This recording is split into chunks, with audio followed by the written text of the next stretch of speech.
आज की डेट में आप रोजगार के अवसर दीजिए।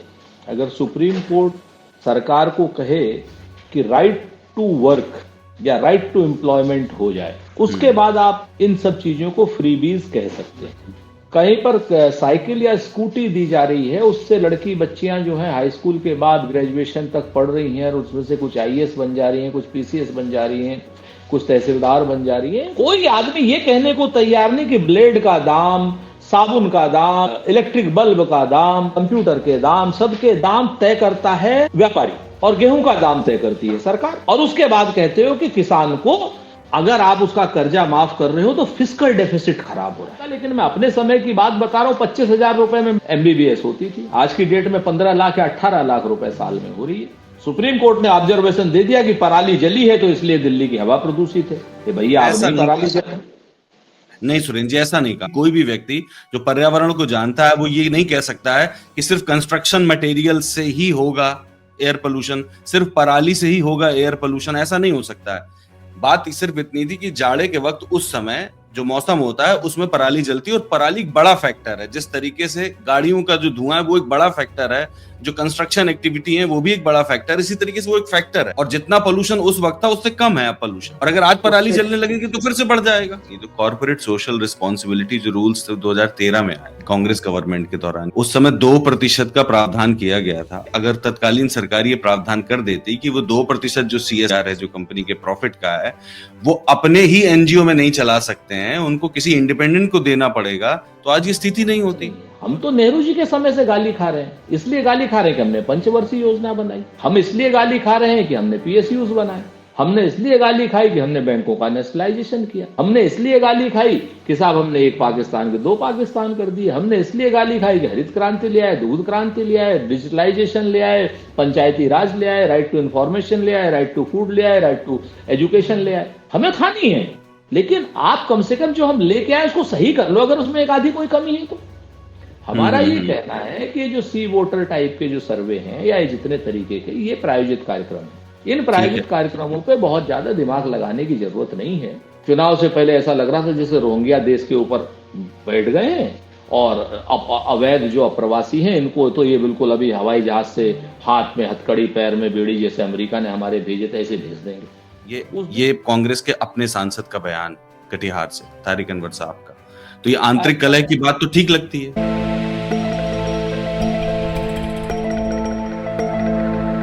नमस्कार, मैं हूं कुणाल पाठक और आप देख रहे हैं द लखनऊ पोस्ट का कार्यक्रम भारत में विपक्ष। इस कार्यक्रम में मेरे साथ हैं मेरे मेहमान कांग्रेस प्रवक्ता सुरेंद्र राजपूत जी। नमस्कार सुरेंद्र जी। जी नमस्कार, कैसे हैं कुणाल? बढ़िया सुरेंद्र जी। सुरेंद्र जी, आज सवालों की शुरुआत सुप्रीम कोर्ट के उस ओरल ऑब्जर्वेशन से करेंगे जो सुप्रीम कोर्ट ने कल दी थी। फ्रीबीज कल्चर को लेकर के सुप्रीम कोर्ट ने सवाल उठाया है, और सुप्रीम कोर्ट का कहना है, जस्टिस बीआर गवई ने कहा है कि फ्री बीज के कल्चर से परजीवियों को पैदा किया जा रहा है, लोगों को काम नहीं दिया जा रहा है, बस उन्हें मुफ्त में राशन और तमाम अन्य साजो सामान दिए जा रहे हैं। मैं आपसे पूछना चाहता हूं कि क्या कांग्रेस इस बात से सहमत है, सुप्रीम कोर्ट के इस ओरल ऑब्जर्वेशन से? सुप्रीम कोर्ट के एक माननीय न्यायाधीश का ओरल ऑब्जर्वेशन है, उनकी ऑब्जर्वेशन का और मत भिन्नता का सम्मान होना चाहिए, ऐसी बात नहीं है। लेकिन हम इस ऑब्जर्वेशन पर टीका टिप्पणी करें इससे पहले वो रिटर्न में क्या कहते हैं वो देखना चाहेंगे। यहां पर जो सबसे बड़ी बात है कि ओरल ऑब्जर्वेशन से पहले सब चीजों को सम्यक रूप से सम्यक दृष्टि डालनी होगी कि भारत देश के जो लोकतंत्र है, जी सरकार है, जन कल्याणकारी राज्य की स्थापना के उस पर है, और कोई भी आदमी फ्रीबीज नहीं लेना चाहता जब तक उसकी मजबूरी नहीं हो। आज की डेट में आप रोजगार के अवसर दीजिए। अगर सुप्रीम कोर्ट सरकार को कहे कि राइट टू वर्क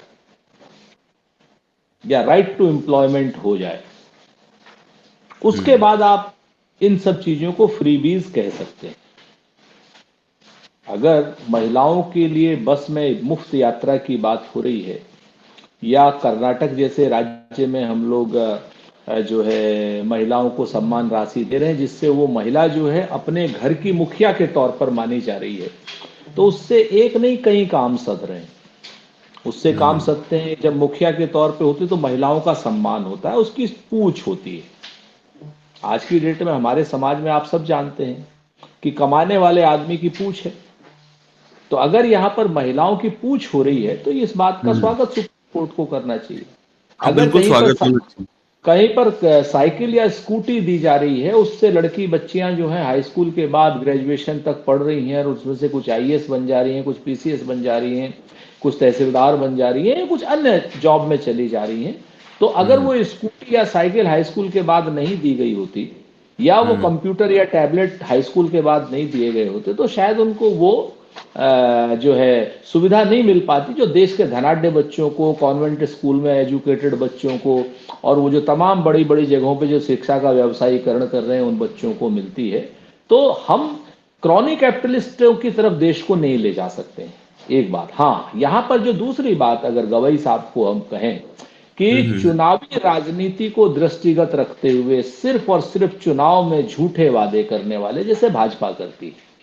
आप देखिए उत्तर प्रदेश में इन्होंने वादा किया था कि साहब हम आपको 1 GB डाटा देंगे, 2 किलो घी देंगे, 10 लाख रोजगार हर उस पे देंगे, होली दिवाली फ्री सिलेंडर देंगे। इनको अगर आप कहेंगे तो ये जरूर फ्रीबीज हैं। यहां पर हम जस्टिस गवई से सहमत होते हैं, ये चाहे भाजपा की सरकार करे चाहे कोई अन्य सरकार करे। अगर आपने सशक्तिकरण के लिए वादा किया है, रोजगार के लिए वादा किया है, अगर आपने सिलेंडर गरीब लोगों को मुफ्त देने का वादा किया है, तो अगर गरीब नहीं रहेगा तो कोई सिलेंडर क्यों लेगा मुफ्त?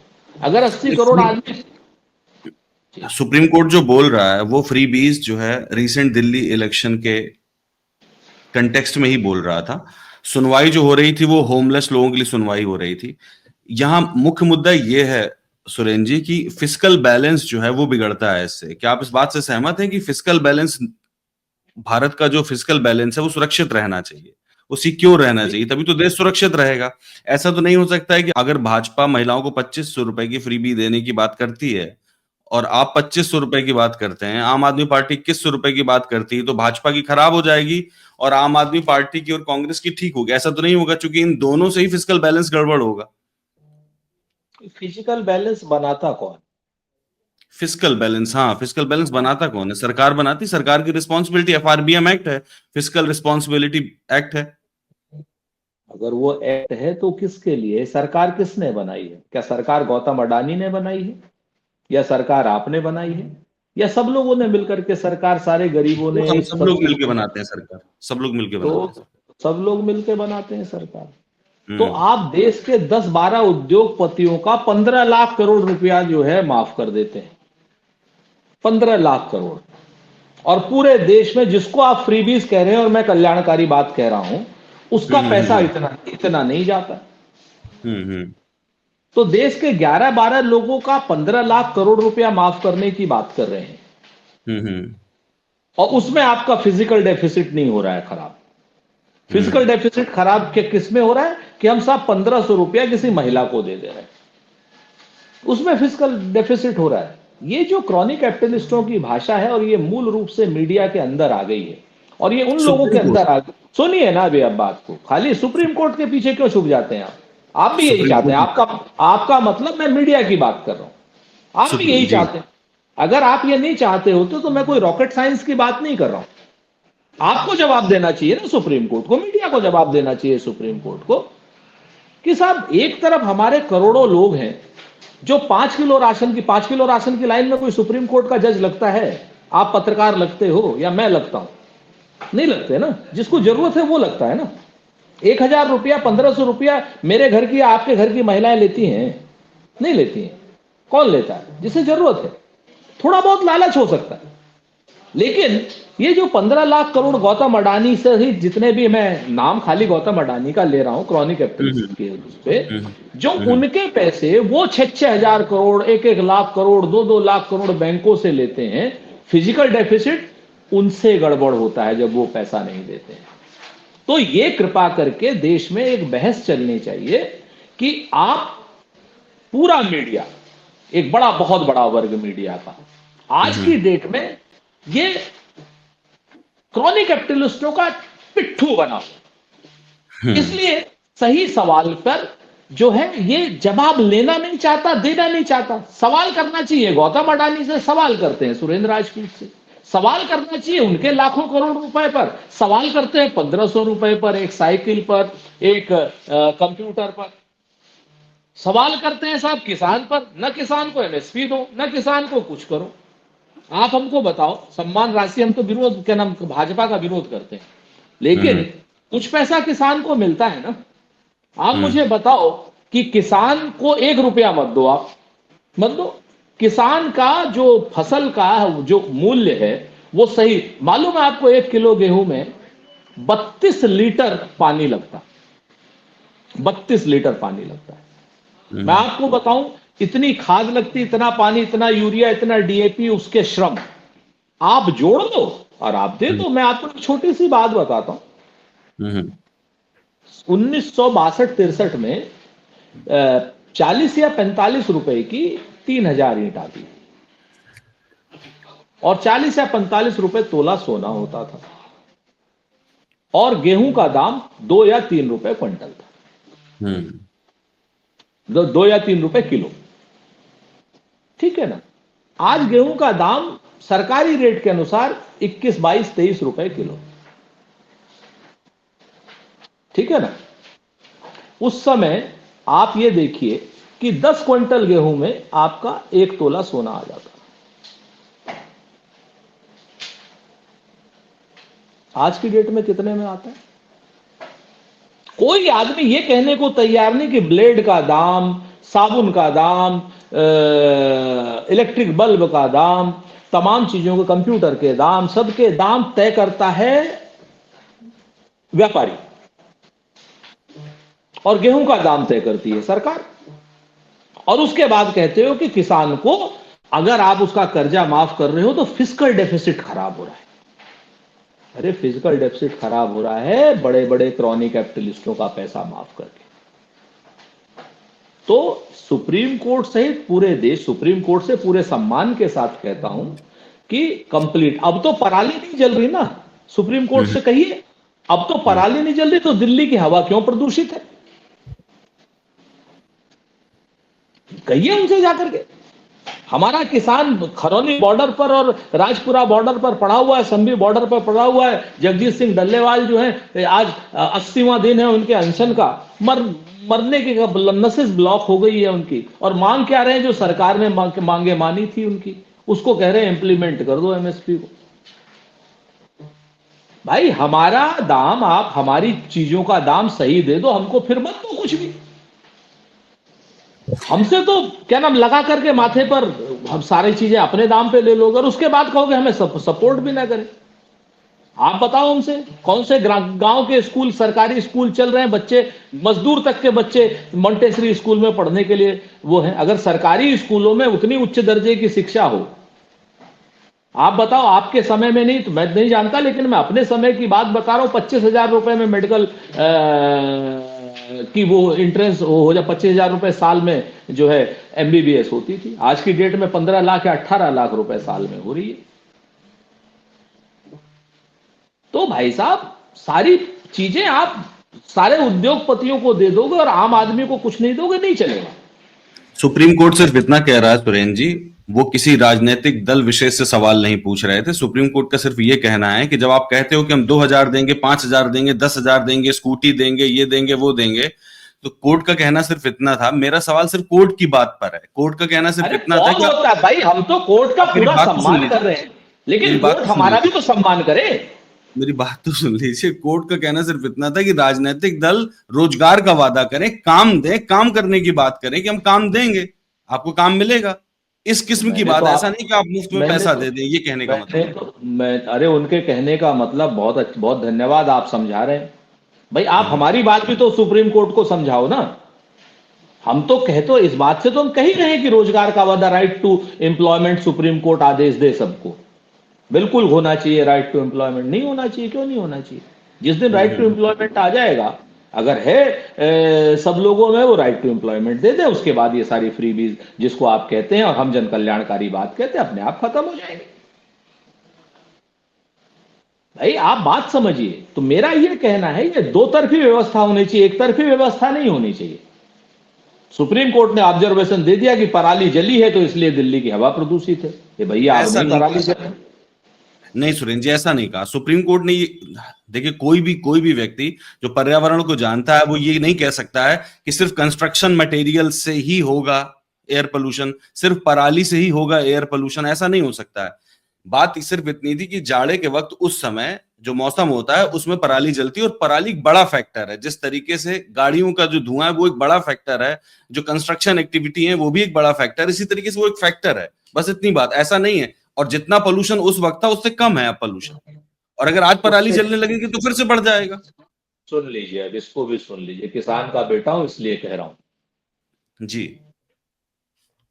किसान को अगर 10 दिन में उसका खेत खाली ना हो तो भाई साहब वो भूखा मर जाएगा, ऐसी तैसी फिर जाएगी उसकी। आप 10 दिन के अंदर उसकी पराली को खेत में गलाने के लिए कोई चीज दे दीजिए जिससे वो हाँ, खाद ये बन सही है जाए। आपकी बात, बिल्कुल अरे सही है आपकी बात। सुनो ना आप हम्म, पूरी बात। सुन रहे हैं। ठीक है, वो आप देते नहीं, वो सेलुलोस आप देते नहीं, एक बात।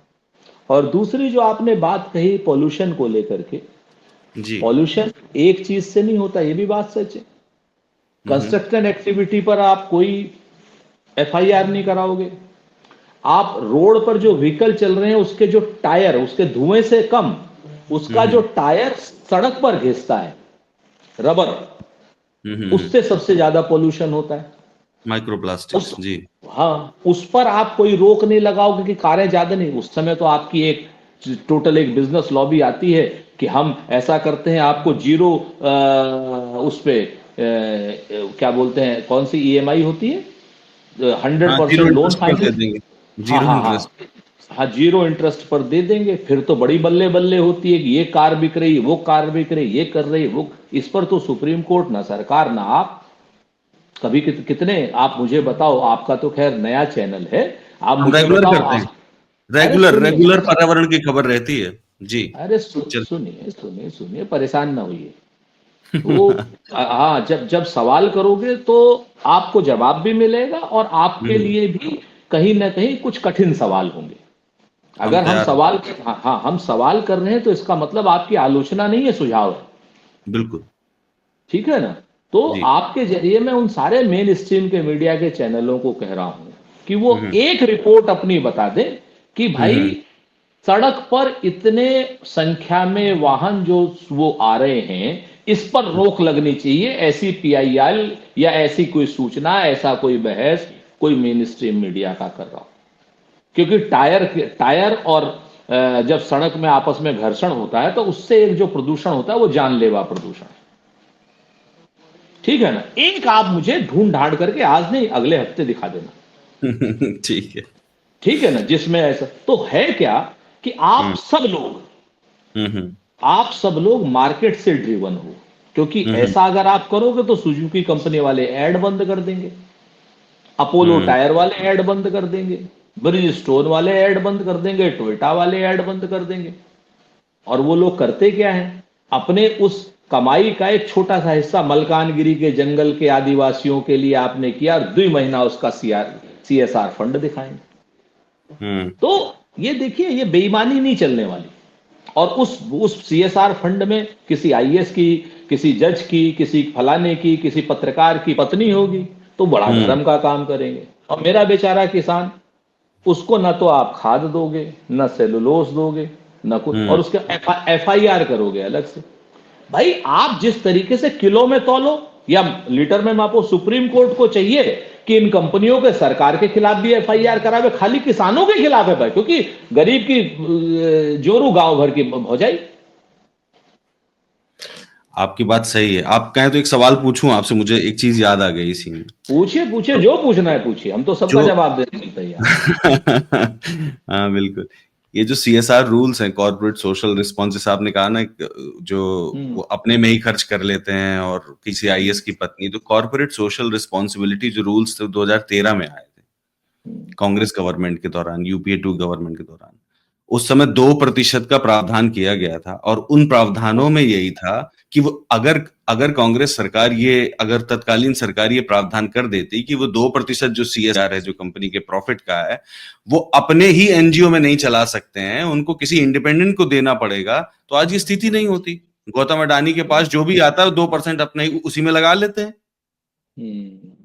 आपका कहने का मतलब है इसके लिए भी कांग्रेस जिम्मेवार। अच्छा, अच्छा हुआ आपने कहा नेहरू जिम्मेवार नहीं है। कोई बात नहीं, हम नहीं, इसका नहीं, नहीं। जवाब देते हैं। जी, जी, जी। भाई हम लाए नियम, जी। ठीक। नियम जब आते हैं तो जैसे हम मनरेगा लेकर के आए, हम्म, राइट टू इंफॉर्मेशन लेकर के आए, हम्म। उसमें अमेंडमेंट भी होते हैं ना। हाँ, हाँ, बिल्कुल होते हैं। मान लीजिए कोई कमी है 2013 में आया, हम्म, तो उसमें ये कमी जो आपने बताई ये दिख गई, हम्म। तो भैया क्या नाम वो हाथों में मेहंदी लगी हुई है भाजपा सरकार के कि वो अमेंडमेंट नहीं कर सकती। उनको भी लग रहा होगी कमी ठीक है, उनको भी लग रहा होगी कमी नॉर्मल है, सही है। फिर आप कांग्रेस को दोषारोपित कर सकते हैं और उनको कह रहे हैं कि उनको कमी सही लग रही है। या तो भैया सही है या गलत है। अगर कोई कमी हुई है तो उसको ठीक हम्म, कर लो ना। आप बात समझो, हमने कॉर्पोरेट रिस्पॉन्सिबिलिटी फंड बनाने की बात करी एक पवित्र उद्देश्य से कि साहब गरीब लोगों को भी आपकी कमाई का एक छोटा हिस्सा उनके यहां जाना चाहिए, इसीलिए तो की थी। उसमें शायद एक आध कोई लाइन कम रह गई तो उसको बढ़ा लो। ठीक है। आप हो बात सकता समझो, अब है क्या, है। है क्या कि हमको जो आदमी काम करेगा उससे कमियां भी होती हैं और वो गाली भी खाता है। इस बात को हम्म, लेकर के हमें कोई दिक्कत नहीं है। हम तो नेहरू जी के समय से गाली खा रहे हैं, इसलिए गाली खा रहे हैं कि हमने पंचवर्षीय योजना बनाई। हम इसलिए गाली खा रहे हैं कि हमने PSUs बनाए। हमने इसलिए गाली खाई कि हमने बैंकों का नेशनलाइजेशन किया। हमने इसलिए गाली खाई कि साहब हमने एक पाकिस्तान के दो पाकिस्तान कर दिए। हमने इसलिए गाली खाई कि हरित क्रांति ले आए, दूध क्रांति ले आए, डिजिटलाइजेशन ले आए, पंचायती राज ले आए, राइट टू इंफॉर्मेशन ले आए, राइट टू फूड ले आए, राइट टू एजुकेशन ले आए। हमें खानी है, लेकिन आप कम से कम जो हम लेके आए उसको सही कर लो। अगर उसमें एक आधी कोई कमी है तो आपने बताओ, आपने मुझसे तो सवाल कर लिया। हम्म। आपका मतलब मैं मीडिया की बात कर रहा हूं, जी, जी, बिल्कुल, फिर मत बिल्कुल। आप अपने से मत रखिएगा हम्म, आपने। लेकिन कोई एक हमको ये लेख दिखा दो कि CSR फंड में ये कमी थी, इस कमी को भाजपा क्यों नहीं दूर कर रही। कोई किसी ने अगर मोदी से सब सवाल किया हो तो पिछले 11 सालों में दिखाओ एक, आप एक लेख। आपके तो साथी लोग लिखते हैं ना, बड़े बड़े अच्छा अच्छा लिखते हैं। हम्म। हो कोई लेख तो आप भेज देना मेरे को। ठीक है। सुरेंद्र जी, अगला सवाल इंडिया अलायंस के लिए है कि इंडिया अलायंस का फ्यूचर क्या है और कांग्रेस का रोल क्या होगा इसमें। ये मैं इस कंटेक्स्ट में पूछ रहा हूँ, मतलब ये सीधा सामान्य सा सवाल नहीं, इसमें इस कंटेक्स्ट में है कि इंडिया टुडे सी वोटर का आपने एक सर्वे देखा होगा, हाल में आया है। वो सर्वे ये कह रहा है कि आज अगर इलेक्शन हो जाए तो भाजपा अकेले दम 272 प्लस सीट्स ले आएगी और सरकार बना लेगी, जबकि 8 महीने पहले की बात है वो 240 सीटों पर सिमट गए थे, अपने दम पर वो सरकार नहीं बना पाए थे। सर्वे ये साइट सर्वे ये साइट कर रहा है कि ये आंतरिक कलह की वजह से है, इंडिया अलायंस में आंतरिक कलह की वजह से है कि ये स्थिति हुई है कि इंडिया अलायंस थोड़ा कमजोर पड़ा है और भाजपा मजबूत हुई है। इसीलिए मैं पूछ रहा हूँ कि इंडिया अलायंस का फ्यूचर क्या है और इसमें कांग्रेस का रोल क्या होगा। ये सी वोटर वाले हर साल ऐसा ही सर्वे करते हैं, प्रायोजित सर्वे करते हैं। और इन लोगों को बहुत सीरियस लेने की जरूरत नहीं। तो 400 सीटें लेके आ रहे थे भाजपा की, हम्म। ठीक है कि नहीं। 400 सीटें आपके सामने, एग्जिट पोल, सी वोटर, फलाना वोटर, देश का मूड, फलाना मूड। हमने तो 2019 से हम देख ही रहे हैं ये सब, इनका जो क्या नाम अराबा डराबा है। तो इन सब अराबे डराबों से जनता के मुद्दों को आपको इंडिया अलायंस एक मजबूत विकल्प है। इंडिया अलायंस राज्य के लिए लोकल स्तर पर काम करेगा और नेशनल के लिए मोदी जी के खिलाफ काम करेगा। हमारे अंदर अगर राज्य स्तर के चुनाव की आप बात करेंगे तो निश्चित तौर पर मतभेद भी होंगे और उसको शॉर्ट आउट भी करेंगे, और नहीं शॉर्ट आउट करेंगे तो आमने सामने भी लड़ेंगे। भाई दिल्ली में आप पार्टी की सरकार थी तो आप पार्टी के खिलाफ लड़ना था ना। अब अब बंगाल में TMC की सरकार है 15 साल से, तो TMC के खिलाफ आप लड़ोगे ना, भाजपा के खिलाफ थोड़ी लड़ लोगे। जिसकी भाजपा भी सरकार तैयार है लड़ने। भाजपा भी वहां तैयार है उनके खिलाफ लड़ने के लिए। वो सब लड़े, वो सब लड़े, हम्म वो उनकी हम्म भाजपा बहुदलीय लोकतंत्र है, भाजपा हमारी प्रतिद्वंदी है, दुश्मन थोड़ी है। कोई पाकिस्तान हम्म से थोड़ी आई है भाजपा। हम कोई भाजपा के तरीके से थोड़ी है कि जो आदमी हमारे खिलाफ लड़ेगा और उसको देशद्रोही कह देंगे। हम भाजपा के तरीके से हम लोकतांत्रिक लोग हैं, सबको लड़ने का हक है। हमारा ये हम्म। कहना है कि जो सी वोटर टाइप के जो सर्वे हैं या ये जितने तरीके के, ये प्रायोजित कार्यक्रम है। इन ठीक है। प्रायोजित कार्यक्रमों पे बहुत ज्यादा दिमाग लगाने की जरूरत नहीं है। प्रायोजित ठीक है। कार्यक्रम से इतर देश के मुख्य मुद्दों पर आइए। देश के हम्म मुख्य मुद्दे अगर आप राहुल गांधी जी की आंख से देखते हैं तो आज की डेट में संसाधनों का असामान्य वितरण है, ठीक है ना, उसमें जाति जनगणना आवश्यक है। आज की डेट में बेरोजगारी एक बड़ी समस्या है, आपके सामने भी हमारे सामने भी, ठीक है कि नहीं। बेरोजगारी का निवारण होना चाहिए। इंडिया अलायंस की बात हो या भारतीय जनता पार्टी की बात हो या किसी अन्य की बात हो, आप हम्म रोजगार रोजगार कैसे सृजन करेंगे। महंगाई एक बड़ी समस्या है, सीमा की हम्म सुरक्षा एक बड़ी समस्या है। अब आप देखिए, जिस दिन से इलेक्शन खत्म हुआ दिल्ली का, हम्म। एक बयान सरकार का दिखा दो, सरकार के किसी मंत्री का दिखा दो रोहिंग्या के खिलाफ दिया हो। चुनाव से पहले ऐसा लग रहा था जैसे रोहिंग्या देश के ऊपर बैठ गए हैं और अवैध जो अप्रवासी हैं इनको तो ये बिल्कुल अभी हवाई जहाज से हाथ में हथकड़ी पैर में बेड़ी जैसे अमेरिका ने हमारे भेजे थे ऐसे भेज देंगे। उस दिन के बाद हरदीप पुरी से लेकर के जितने दिल्ली में बड़े बड़े लोग हैं, अमित शाह जी तक, एक बयान दिखा दो उस दिन के बाद रोहिंग्या के लिए या अवैध बांग्लादेशियों के लिए कोई इन्होंने मुहिम चालू करने की बात करी हो या कुछ बात करी हो। तो ये हम्म। टी वोटर से लेकर के और भारतीय जनता पार्टी तक सब एक थैली के चट्टे बट्टे हैं। ठीक बात है। और इन सब चीजों से हमें कोई फर्क पड़ना नहीं। ठीक मुख्य है। मुद्दों पर आइए, मुख्य मुद्दों पर काम कीजिए, बात कीजिए, चुनाव के समय चुनाव की बात करें। ठीक है। असल में जो ये सर्वे है सी वोटर का, जो इंडिया टुडे सी वोटर का सर्वे, इसको आपने कहा कि मोटिवेटेड हो सकता है और स्पॉन्सर्ड होता है, जैसे आपने कहा कि लास्ट टाइम भी निकाला था, वो हर बार निकालते हैं। पर ये जो आंतरिक कलह की बात उन्होंने कही है, ये तो हम लोगों ने देखा ही है। आपने देखा है लास्ट टाइम जो हम लोगों ने राम गोपाल यादव जी की बात की थी, अभी हाल का एग्जाम्पल देख लीजिए, जो कांग्रेस के अपने सांसद हैं कटिहार से, तारिक अनवर साहब। तारिक अनवर साहब बोल रहे हैं हाईकमान पर ही वो प्रश्न उठा रहे हैं, वो ये बता रहे हैं कि गठबंधन सही तरीके से काम नहीं कर रहा है। वो ये कह रहे हैं कि कांग्रेस कंफ्यूज है, वो तय ही नहीं कर पा रही है कि गठबंधन है, गठबंधन में हमें लड़ना भी है कि नहीं, इसकी वजह से जनता कंफ्यूज है और इसी वजह से हम बार बार हार रहे हैं। ये कांग्रेस के अपने सांसद का बयान है कटिहार से, तारिक अनवर साहब का। तो ये आंतरिक कलह की बात तो ठीक लगती है, इतना इतना दूर की बात तो नहीं है। आप अगर किसी के सुझाव को आंतरिक कलह कहते हैं तो आपका सोचना हो सकता है, हमारा नहीं। हमारा एक स्वस्थ लोकतांत्रिक दल है और उसमें सबको अपनी बात कहने का अधिकार है। बेहतर है, होता लेकिन आपने तारीख। मुझे बताया था लेकिन आपने मुझे शुरुआती एपिसोड्स में ये बताया था कि जो सुझाव है, आप ये चाहते हैं कि सुझाव पार्टी फोरम पे दिए जाए। आपको याद है केरल का एक मामला हुआ था, केरल में एक महिला कांग्रेस नेता जिनकी तो महिला मेरी कांग्रेस पूरी नेता थी पूरी जिनकी यौन पूरी शोषण का बात मामला था। आपने पूरी बात नहीं सुनी मेरी, आधी बात जी। पर आप बिल्कुल कंक्लूजन पे जंप कर गए। अच्छा ठीक है, प्लीज आप बताइए। है ना, पूरी बात सुन करके कंक्लूजन किया कीजिए अगर कुछ रह गया हो तो। तो ठीक है। ठीक तारिक अनवर साहब हमारा लोकतांत्रिक प्लेटफॉर्म है, लोकतांत्रिक प्लेटफॉर्म है और पूरी तरीके से स्वस्थ लोकतांत्रिक, मतभेद भी, अपने अपने विचार रखने की भी वो सबको हक है। लेकिन बेहतर होता तारिक साहब जो है अपना सुझाव पार्टी के फोरम पर रखते। सोशल मीडिया पर जो है सुझावों का कोई आप हल्का हो जाता है सुझाव, और सुझाव के जगह पर वो सोशल मीडिया की, जिसको कहा जाए सोशल मीडिया के जॉम्बीज के का भोजन हो जाता है आपका सुझाव।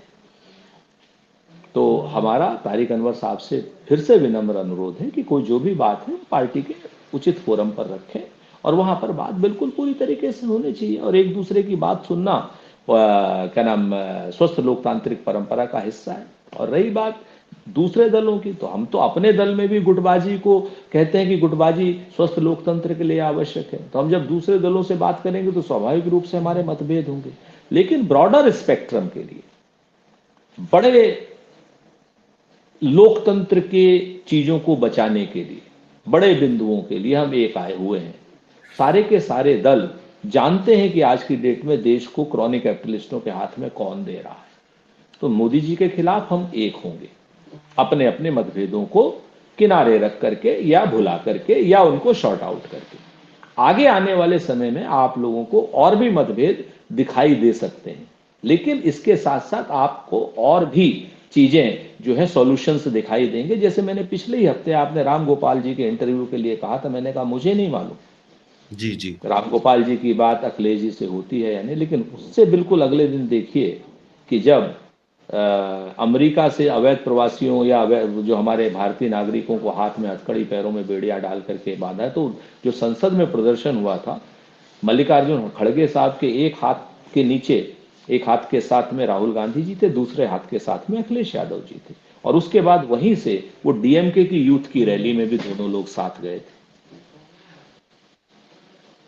ये चीजें आपको भी देखनी चाहिए और ये चीजें जो है राम गोपाल जी को भी देखनी चाहिए। हाँ बिल्कुल, राम गोपाल जी को जरूर देखनी चाहिए, हम लोग तो देख ही नहीं रहे नहीं, हैं। हमारी बात सिर्फ इतनी, आपको भी देखनी चाहिए।